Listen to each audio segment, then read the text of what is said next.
বলেছিলি বড় মা কাউন্টকে হারিয়ে দিবি, ভয় পেয়ে পালিয়ে যাচ্ছিস কেন রে? বড় মা কাউন্টের সামনে আয়,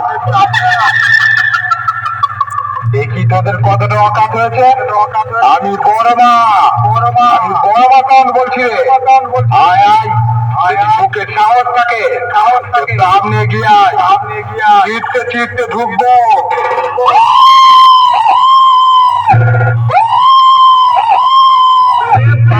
চুল কালো করে কলম যে ওই মাকে নোংরা